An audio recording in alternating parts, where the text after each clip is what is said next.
Hey guys, this is Nate and this is the Nader Tater channel. If you have a snowblower or some other small gas engine and it won't start like this, it's most likely the carb or bad gas. Now for this one I know it's the carb because it's done it to me before. Now you should drain the fuel and or put Stabil or some other fuel stabilizer in it.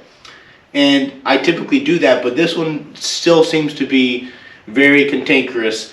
And it's because these small gas engines, the carbs have very small parts. So I'm going to show you the easiest way to fix this.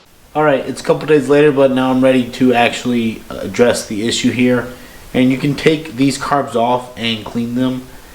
And what I found is I've had limited success doing that, even when I take the jets out and really clean them up. You know, there tends to be just a lot of really small orifices in there. I spend a lot of time to get it right, and typically I've had to do it a couple times now. That could be me being very bad at it, but what I found is I can buy these carburetors for like $15. So here's one I just bought. I'll put a link in the description below. But this was $15.88 shipped to me, and not only does it have the carb fully assembled, it has things like the little primer bulb. It has fuel shutoff valve, which this one actually doesn't even have. Some fuel filters, you know, inline fuel filters. It has the little hose that goes, I think this one goes from the carburetor to the primer bulb itself. And then it has new gaskets.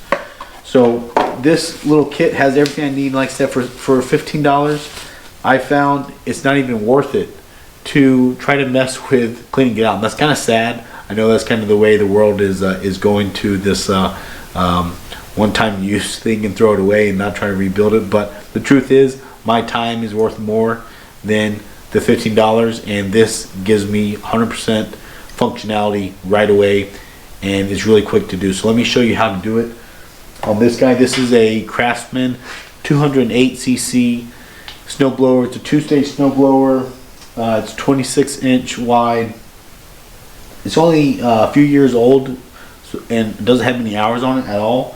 But when you let them sit, they clog up. So this one is, I really actually like the snowblower. It's really quiet for being a gas one.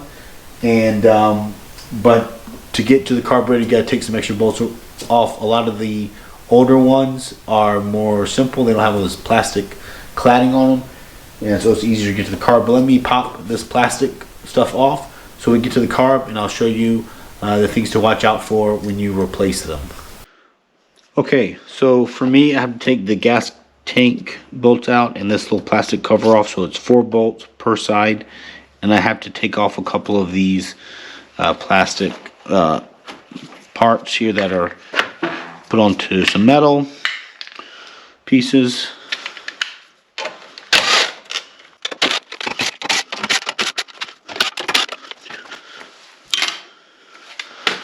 Alright, so now this guy, this panel should come off here.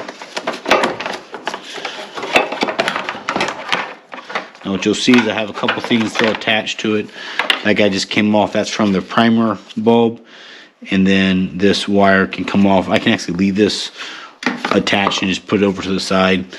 But here you can see the carb attached here. So it's pretty quick and easy. Again, it's still a 10 mil bolt for me here. And I take off these two guys.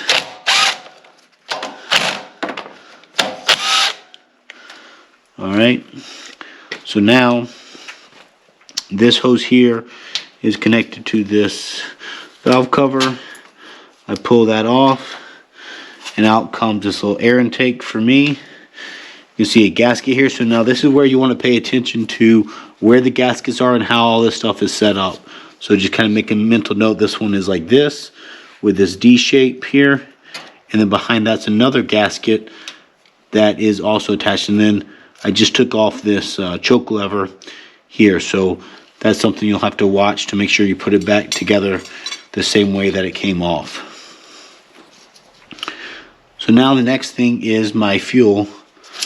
Let me get my pinch wires. So here's the fuel. Some of them have a shutoff valve, mine does not. So I just take a set of vice grips and I clamp it off. You obviously have a tiny bit of fuel in there, but that's not really a big deal. It'll drip a little bit and I'll clean it up.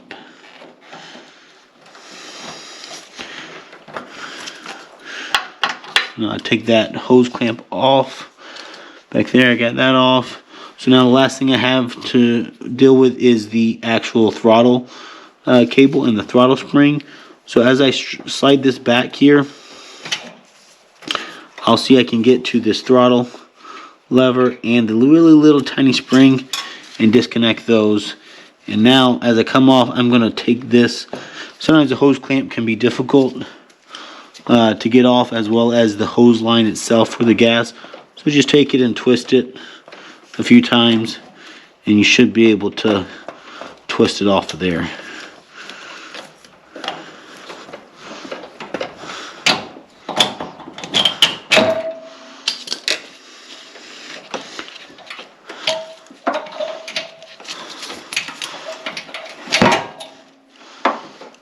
Alright,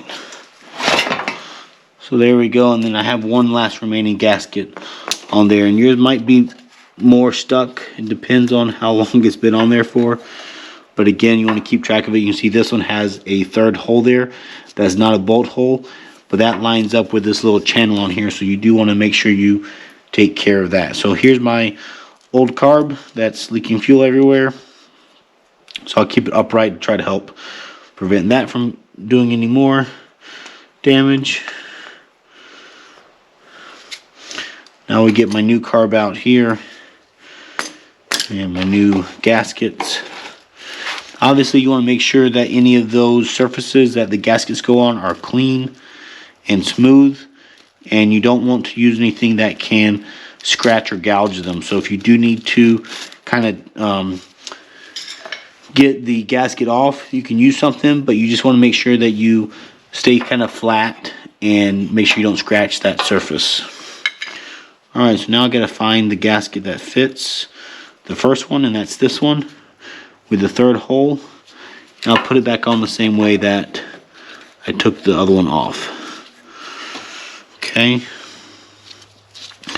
now I can get this guy going back on, and as I slide it on, I can reattach the fuel line,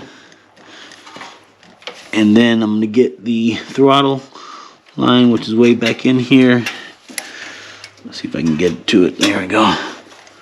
Alright, and I do find that I need to attach the throttle linkage prior to getting the carburetor all the way installed.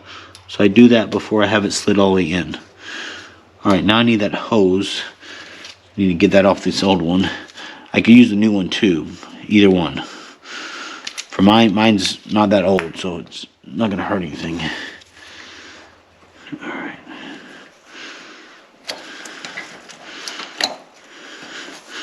Alright.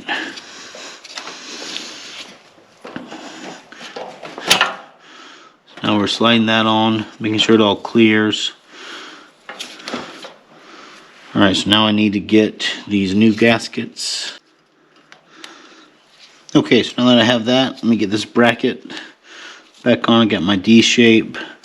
I got that connected. Okay, so I need to make sure that I have my linkage also attached here. This is the choke linkage.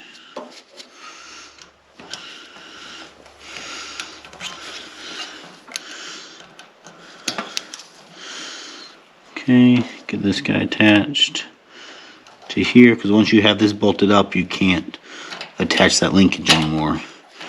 So you do want to get it all at once. Alright, so that's on there. Now I have my little air intake.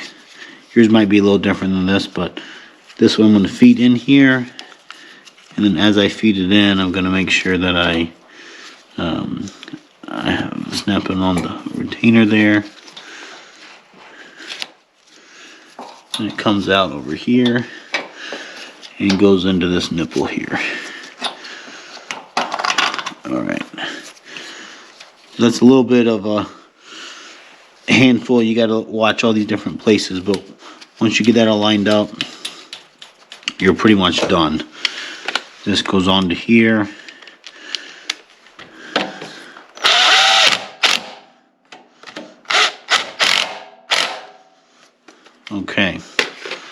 make sure that all works. You can cycle the throttle.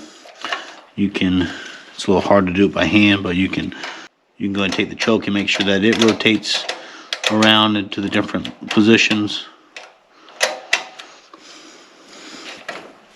And now what I like to do is to start it up before I put the plastic back on, just to make sure that I'm not wasting my time. So I'll put this kind of in the right place. I'll put this on so I can look and see where the choke is. Turn the throttle off. This guy, make sure this guy's in there. And now for the primer, it gives me an extra one. The one on there is not bad.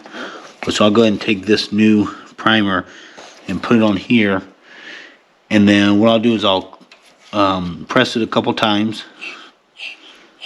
And you should be able to hear the fuel once it engages and actually squirts in. So the GoPro stopped. I have an SD card issue, obviously, that keeps killing my GoPro, but it fired right up inside. I stopped it because I didn't want it to get too far running inside, but that gave me confidence to go ahead and put on this bracket here, and then now I will come out here and I will fire it up and make sure it runs well here.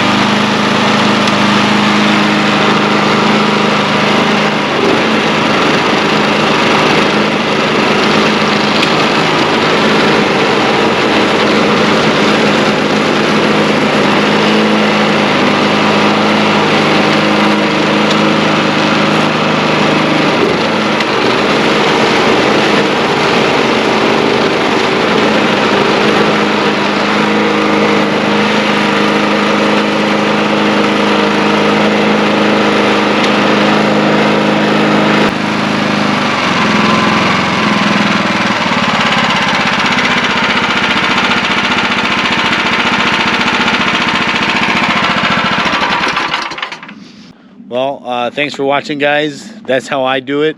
If you like this video, obviously think about hitting the thumbs up button down below, subscribing to my channel, and hitting the bell icon as well, so you get notified of any new videos I put up.